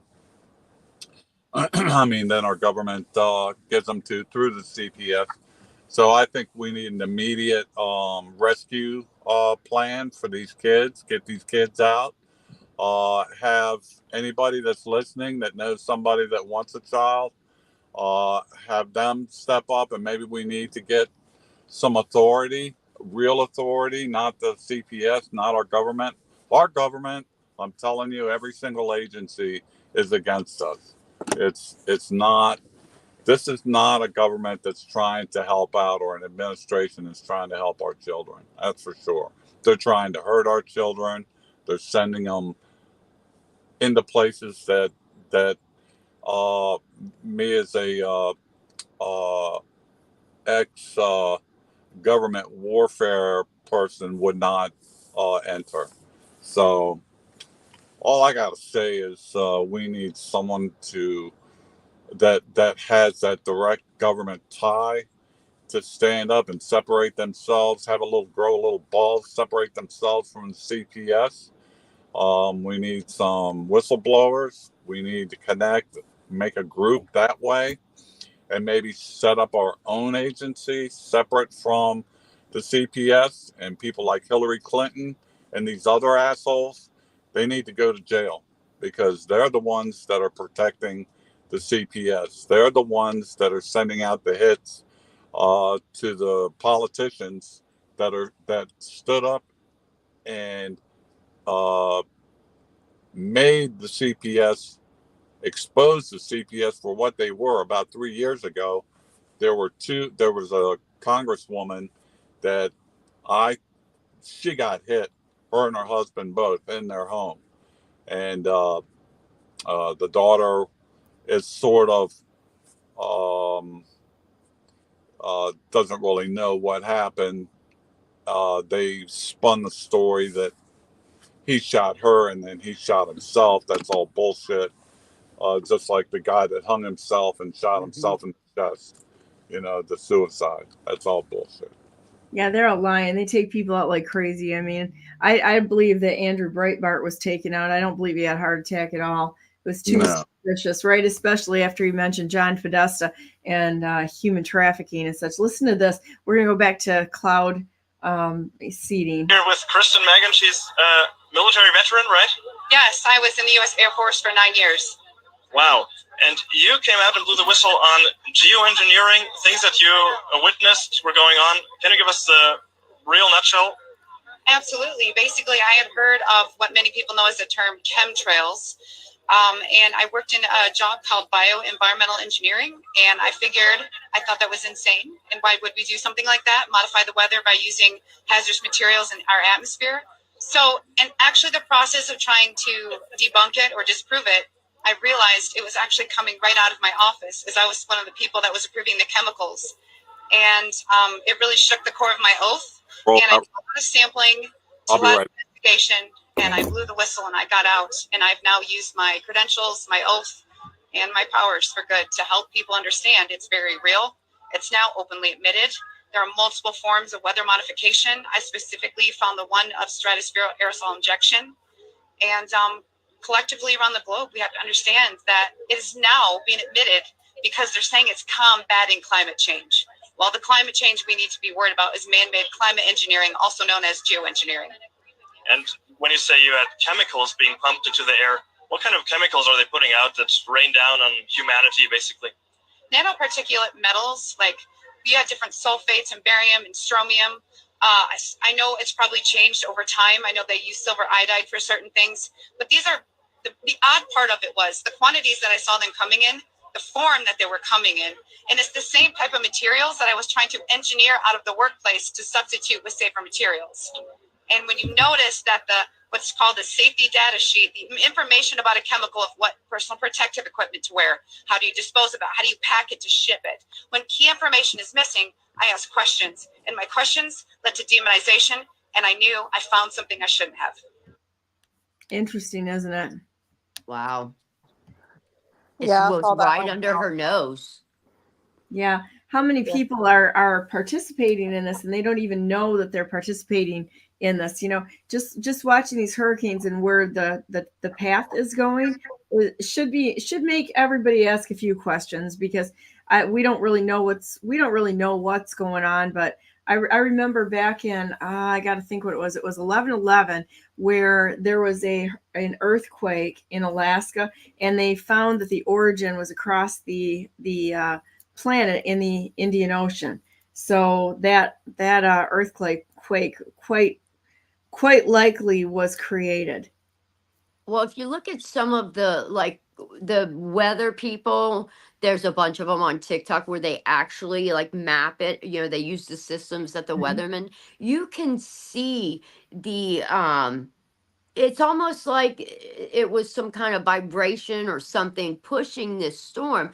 But we're seeing these on the models. You can see the abnormalities of them on the actual models. I wish I had that picture to show you guys, but it was actually it was towards the bottom of Georgia where the storm was, and it was almost rotating on the edge of the storm. And to me, it looked like the storm was being pushed by some kind of frequency. And I don't think that these storms are God or are weather at all. I am 100% convinced that this is modification of our weather, and this is a direct assault on the American people. Agreed. And I'm putting the link to, I believe, the image that you were talking about. It came out yesterday in multiple places where. Can you put it in the private chat? Yeah, so that's a link to some of the anomalies that they were seeing. It looks like you were talking about magnetic frequencies, this and that, but that came out yesterday. So if you want to put it up, there's just something's not right. Of course, we've been saying something's not right for a while, and people like myself that have been, and Cristina, who have worked these disasters all year, you know, in the Panhandle, we were trying to warn officials and people about this during the Panhandle fires from what we were seeing. And, oh, you're crazy, you need mental help and this and that. And no, that was a direct energy weapon. They're taking the land. Yeah, and we've been pushing back. That's one thing we called on the other day, was pushing back on the land grab, because the people see it. And, you know, I spoke to somebody at the Cherokee Nation, the Eastern Cherokee tribe. They are furious. I put an email out to them last night to contact them and let them know, you have tens of thousands of fair-complected Scots, Irish, with our little bit of Cherokee blood, and we want to help. So I'm going to see how we could partner up, all of us, to work with Cherokee Nation, because they see it too. I mean, they've been screaming about this over 100 years. And those mountains are sacred. Those mountains are indigenous. You know, I don't think a lot of people know that, you know, the white people that everybody's laughing about got targeted. They want to say all this sundown stuff. No, they were Irish. They're Scottish.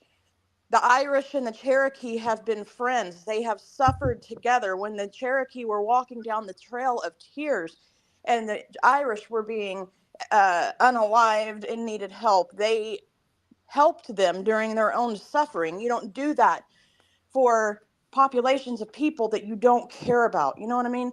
And so, you know, the left has driven everybody into this, oh, white people are bad, sundown cities, and they're just a bunch of hillbillies. This was an act of genocide on descendants of both the Irish and the Cherokee. This was not, you know, you're taking out the racists. No, the racists. Oh yeah, you got to tell her about that. So Miss Donna, what she's referring to, and for the audience, she said unalive instead of killed because on TikTok you cannot use the word killed. It's a censorship thing. That is why she said unalived. But I lost my train of thought. Squirrel.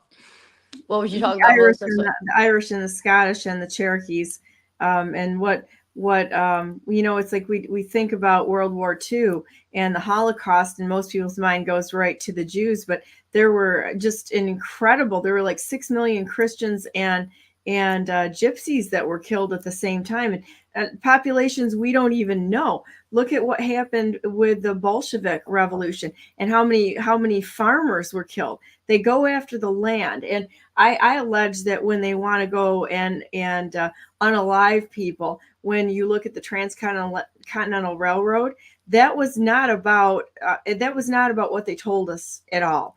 There's like a 30-foot swath that goes through millions of acres, and they exterminated the American bison in order to starve out the people. And now look, if you go out there right now, how much land has our government taken over where you can't fly drones, you can't do anything? We have no idea what they're doing out there in the millions and millions of acres. Michigan, the DNR has claimed 4.6 million acres in Michigan, and they hold all the mineral rights and the logging rights. And I saw them clear cutting up north. They clear cut the land. It's a disaster up there. It's all about our natural resources and stealing it from the people. It's the craziest thing. To me, if the people, come on, Duchess, come on, girl. If the people really, You gotta have a dog. A dog is great. Yeah, we rescue aggressive pit bulls that have been through trauma, and her buddy got put down last week, who's a 15-year-old staffy, and she's become super protective and super attached to me right now, so I know what she's going through. But the people don't realize the truth, and when you try to tell them the truth, they will kill you. I mean, they will kill you. The government will not. It's like they look at it as like collateral damage. That's what you are. You're collateral damage to their plan. I attended a conference in Chattanooga, Tennessee this week. I can't remember the name of the people that put it on. Something Tennessee for Liberty, I think it was. And I met a lady by the name of Chrisanne Hall. Oh, I love Chrisanne. She's amazing. Yeah, I got her book. And then Mark Anthony was there as well. It was a great event. And then the gentleman, one of the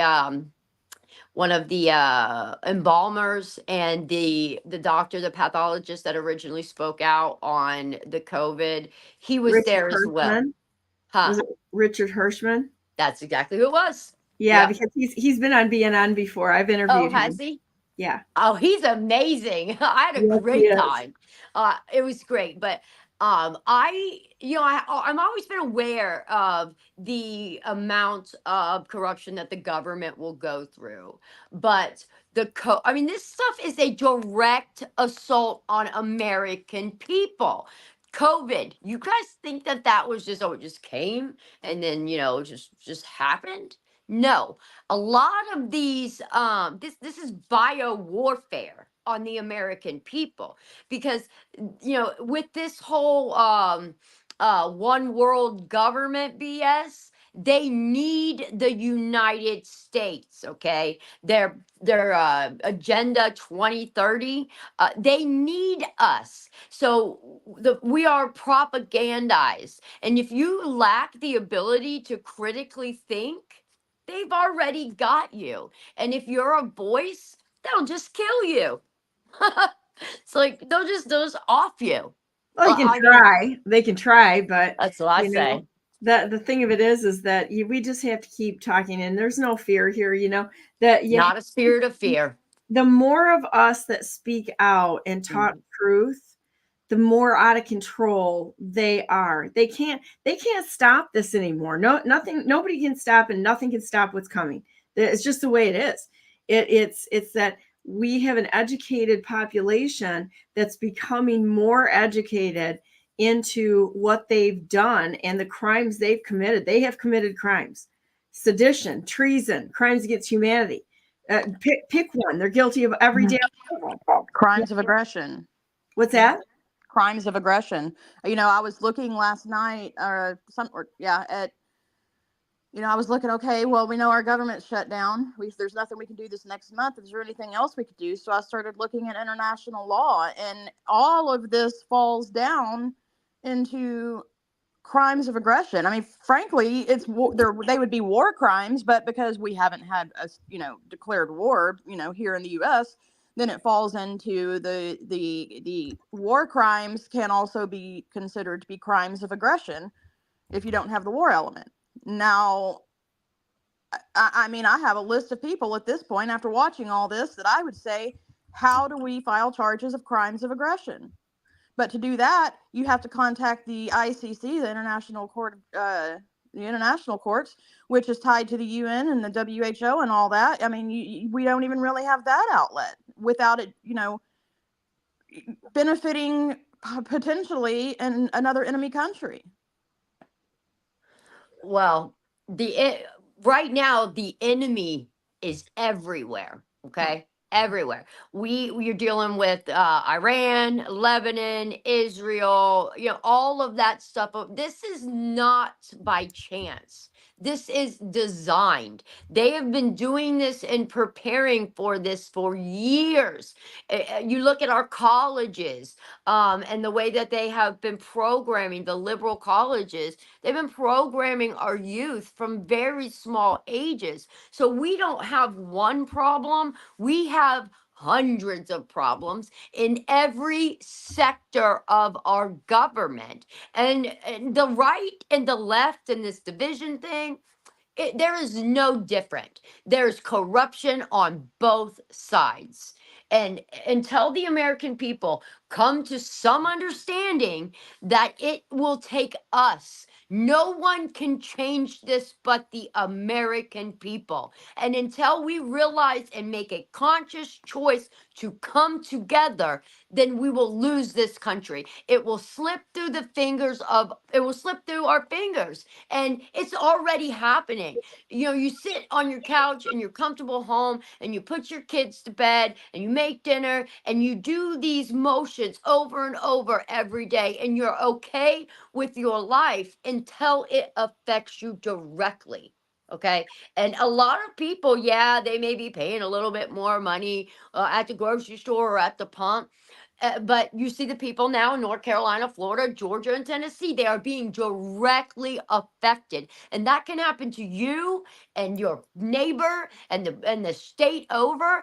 So until the American people realize that it is the American people that own this shit, and we come together as one, this country, you might as well write this shit off because it's already gone. There you go. I'm going to show you. I found a gray bearded fedora. Eric posted this. I'm going to play this a minute. There's one simple turmeric hack that anyone can use to shed pounds on demand, outshining even Ozempic for weight loss. He out fat. Most people don't know this, but there you go. Didn't know that, so there you go. Was Hurricane Helene's path and behavior just the result of natural processes and climate patterns, or was it manipulated? The circular blue flashes seen in this video are frequency transmissions from the NexRad network of transmitter installations. All available science evidence makes clear that atmospheric frequency transmissions can and do have a repelling effect on air masses, especially if and when the air masses have been seeded with electrically conductive nanoparticles.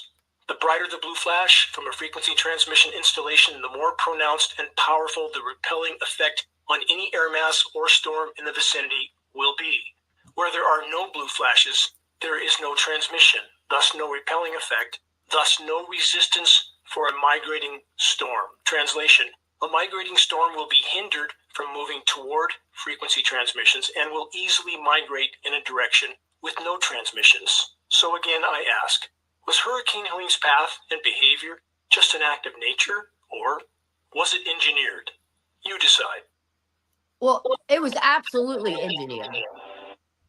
And the reason I say this It's because I live in Cincinnati, okay? And Sick of being we're silenced.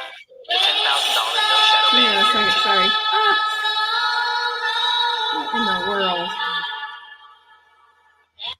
There you go. Sorry about that. So I live in Cincinnati, okay? And in Cincinnati, like, it's amazing. Like, my house legit sits on where the jet stream comes out of Indianapolis, it dips down, and then it shoots up to the northeast, right? So I see some very impressive storms. Well, we don't have storms that come from the east, not a lot. Most of our storms come from the west, and they keep that same pattern with the jet stream.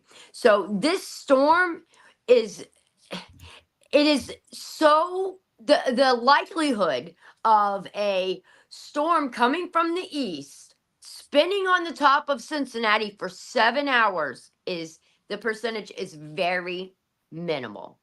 And it reminds me of a storm that happened in 2008 with Hurricane Ike that took out 2.1 billion people's electricity. We were without electricity for almost 7 days. Now, that storm came from the west, like most of them do. So if you just take this down and just break it down on a basic common sense of what you know on a basic common sense level of how the weather operates, it's easily, you can easily come to the conclusion that this is weather manipulation. It is murder is what it is. It's murder by the United States government. Now, I don't know where this goes and how far up the top it goes, but I am awfully suspicious that it goes pretty far, because the lithium that is under those mountains, the Appalachian Mountains has always been a poorer community. So who's going to stand up? What billionaire or what series of people are going to stand up and say, hey, you fucked up all my shit? You're not going to do that. Nobody, because these people don't have the money or the resources or the voice or the platform to stand up and say, this isn't right. Everyone knows it's not right. Everyone. If you look at this storm and you think that this was actual, like, a weather event, then I would advise you to do some research. And I hate saying that to people because it sounds so condescending, but it's clear. We see it. These people that are telling you, and you're calling them conspiracy theorists, those are the educated people that you need to look to, because they step on anybody with the truth at this point. And Yeah. they try to silence you. Yeah. Phone a friend should be a conspiracy theorist at this point in time, because they break the mold for being to be controlled, and they literally will question anything. Let me see if I get this to play. A significant reduction. Okay, this is North Carolina Governor Roy Cooper, 2023. Joshua. I seen this. The specter of EV battery companies and chip makers and EV manufacturers coming to the triad. That's putting all the pieces of the puzzle together for economic success for North Carolina, and particularly around the triad. We're going to see this transformation occur. We might as well get the economic benefit from it. In North Carolina, we have pushed through a bipartisan clean energy bill that requires a significant reduction in carbon emissions from our power sector. Remember the faces of those traitors right there. They're traitors. Yes, I told Joshua Davis joins us from. I think if the people had complied and allowed Piedmont to mine those resources, then what is happening now probably would not have happened. And I'm sorry, I disagree on that, because Spruce Pine has the only quartz deposit in, from what I understand, the world to manufacture the AI chips. Oh, because that's a special type of quartz. Yeah, you're absolutely right. And Chimney Rock, I mean, there's all sorts of information out there on Chimney Rock and gold in those mountains. Yeah, this was a direct assault on the American people. This is murder. Yeah. For our natural resources. Hey, Frank, you out there? I can see you. I can bring you back in a minute, but I can't see you, but I know you're there. So yeah, this is too bad. Well, one thing that came out of this that I think is really positive, quite honestly, is to see how many people actually care and stepped up to do something when they saw human suffering and tragedy. It's really been pretty inspiring and really shows the difference between what the government is incapable of doing, but what we the people can do. And you know what? I heard somebody say that when the tax bill comes around, maybe we should just give the government like $750, which is what they're giving the victims down there. I thought that was a kind of an interesting twist on it, and can't say they're wrong. If they're just going to continue to steal and money launder, why are we funding these people? Well, people are being denied. They're being denied that $750. It's all over TikTok right now. FEMA is denying them. One point that, while it's still fresh on my mind here, that I don't know how we can address this, but trying to look at the other end, the recovery end, and looking at what we can do now. All those trees that are down, has anybody, who do we need to contact to demand that the government does not come in and collect those trees? Why are we not giving the tools to the survivors to use those to build log cabins? Yeah, to rebuild.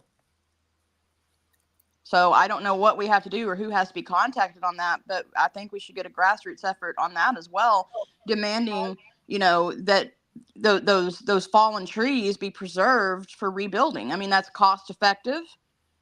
You're not going to have to haul in more materials. We're not going to have to deal with the lumber costs. Those trees need to stay there in those mountains for the people to rebuild their homes. They'll sell them and profit off of them. That's what they'll do. They'll sell them back their resources, and they will profit off of it. Right, but how can we do something now to stop that? We know what they're going to do. What actions are we going to take to prevent it? That's a good question. Good point. Yeah, none of this stuff should just be thrown away necessarily. But I've been in an area where a derecho hit in Iowa and such, and it was devastating. The hundreds of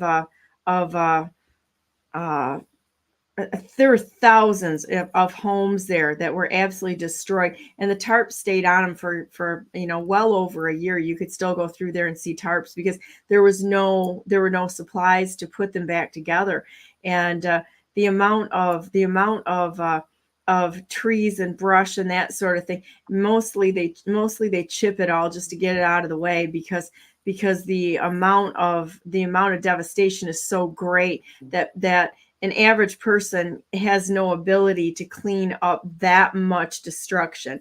So you need heavy equipment and operators and that sort of thing. It is a very large operation. But to your point, even if they're doing that, the benefit of anything that can be salvaged and or move forward. Why wouldn't they just chip it and roll it into, say, like a fuel source if there's not too much dirt on the logs and such?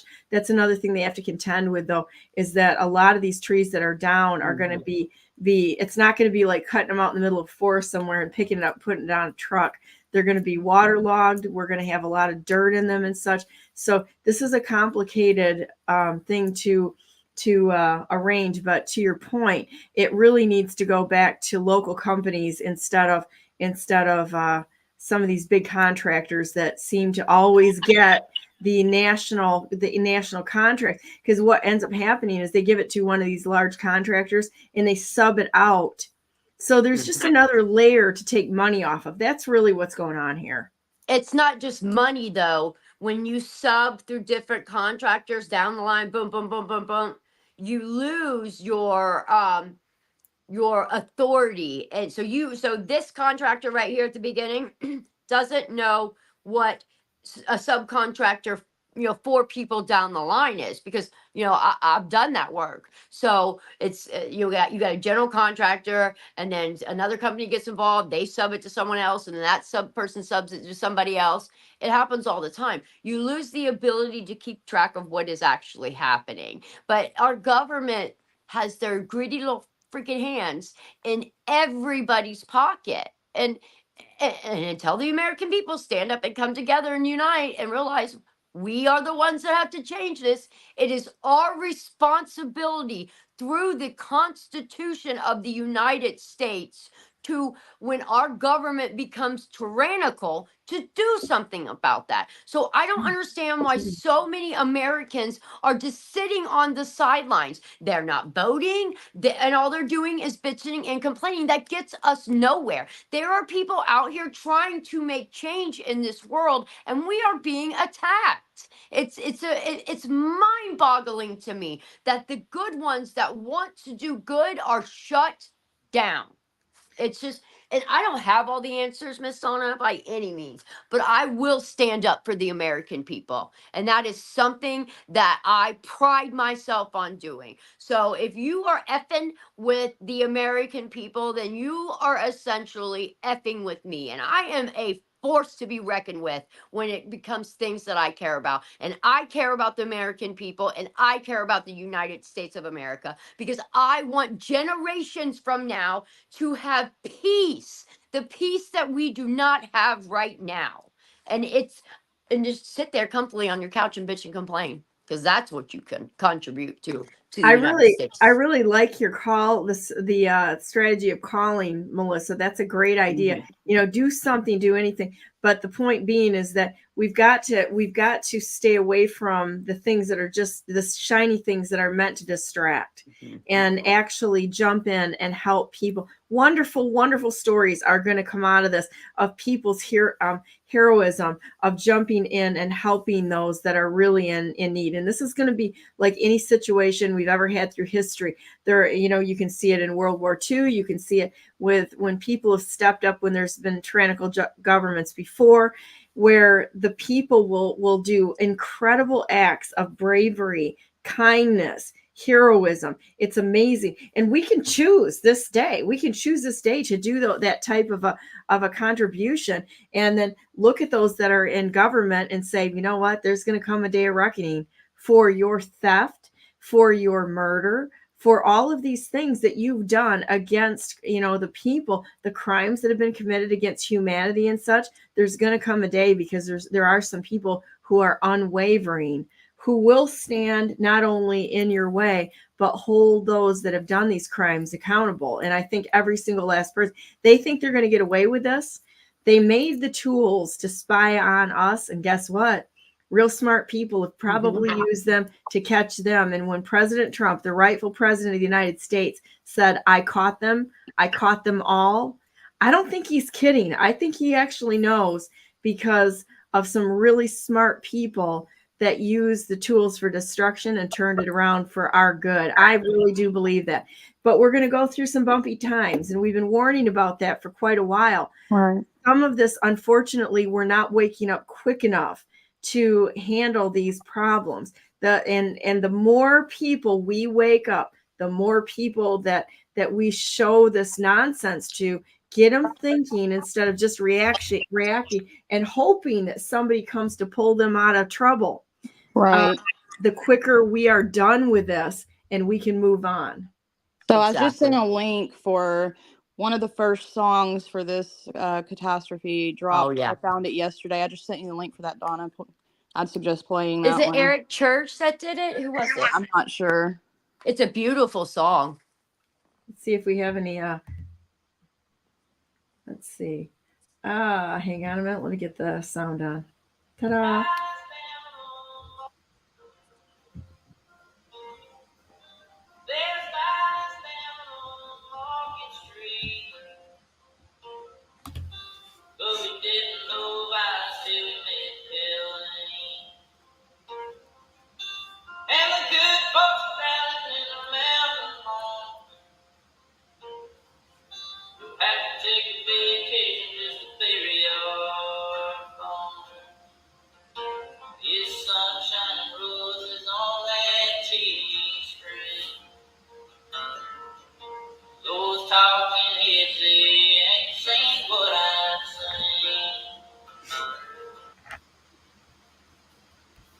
Very nice.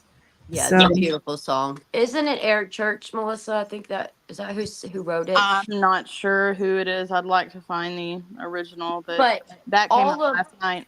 it's not just the royalties or whatever that that artist is donating to the victims of North Carolina. It's every single profit that comes from that song will go to those victims. that's awesome. Well, guys, I think that this is I think we're gonna come to the end of the show here because I've got like a million projects to do this week. So I need to attend to some of those things. So, but I am so thankful for you ladies and all the work you do. I mean, I'm so proud to stand with you and, you know, with people that actually do something and not just talk about doing something, but actually will jump into the fight and help the people that are in need. I'm so grateful to know the both of you. Do you have any last words today? And I tell you what, let's say a prayer and then I'll give you last words. How's that? Good enough? Dear Heavenly Father, thank you so very much for walking us through these times and these trials and things that are going on around us that we don't understand why they're happening always, but we know that you are with us in times that we can see these huge evils that are happening around us. And you know what? We trust you. We trust you on the path that you put ahead of us. And we ask that you would give us the feet to walk this path. Help us to know exactly what to do, how to be helpful, keep our hearts soft, help us to be, help us not to get bitter over this is what I guess I'm trying to say. Help us to be able to keep our eyes on you, see the world the way that you see it, and do the right thing, no matter what anybody does around us. Help us to follow you, doing the right thing, and honestly working for your kingdom on earth as it is in heaven. That's what we really need to be doing. And to the criminals, I ask that you would expose them, that you would bring everything to the surface, that everything would be seen and out in the light, and that they would be held accountable for what they've done, the unspeakable crimes that have been committed against innocent people. And we know that you will defend your children and the innocent people that they intend to hurt, because you are a good father and we trust you. You've been a wonderful friend to us. And I ask your favor on Melissa, Christina, Chris, and Vicky this day, everybody that spent their time to come on the show and help educate others on what they know, as well as all the people that are listening to the show. I ask that you would bring healing to their hearts, their families, their bodies, and that your favor would be upon them and this entire nation. Thank you so much for everything you've done. We love you. In the name of Jesus Christ, we pray. Amen. Amen. All right, last words, girlfriends. Okay, so just there are people that can't help financially or physically with these type of disasters. So pray. If that's all you can do, pray Without ceasing. Yes, because you don't understand the impact of prayer, especially when you have a large community of people praying. That positivity, it brings light to other people. So if that is all you can do, then do that, but do something. I would say, God save us. And in addition to prayer, fasting, we have thousands of people in those mountains that are still alive that haven't eaten in a week. We can fast to deprive ourselves and draw ourselves closer to God in this situation, rather than gorging ourselves with, what's in front of us that many don't have right now. Amen. Being thankful, just even being thankful for the circumstances we have, and understanding that out of really horrible times, there's always something that God will work around and bring it to good, even in loss. We lost pretty much everything down there with a hurricane that in our little place that was down there. And, there's a lot of loss going on. There's a lot of people that have been experiencing losing people that they love and such. Well, it's a horrible thing when we lose things, and we feel sad, and that's a beautiful testimony to the fact that we cared. It would be much worse if we acted like those people in government that hurt others without a conscience.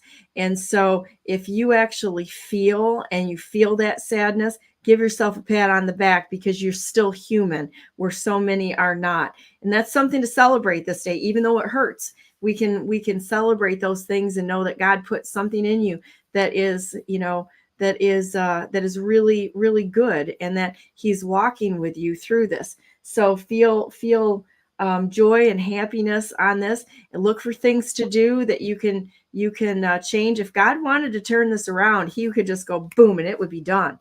But for whatever reason, he is allowing these things to happen. And so we just need to be willing to trust him and follow him. And I think it's going to be okay. Death is assured for all of us, and we have to be okay with those things, because this is temporary. There's nothing here that's going to be standing forever. And so when we go to God, he is eternal, and he cares about you so very much. Even when things change or we see tragedies, it's going to be okay. Just keep your eyes on him, keep walking, keep following him, and keep going, and refuse to capitulate or give in. And if you don't have an example, be one. So with that said, God bless you all. God bless all those whom you love, and God bless America. Make it a great day, because you know what? It's our choice. Even in tough times, even in crisis, we can be the stability here when we lean on God and let us carry it forward. So we'll see you all tomorrow. Thanks for being on today, and have a wonderful day. Stay on the line, guys, and I'm just going to end the broadcast in a minute.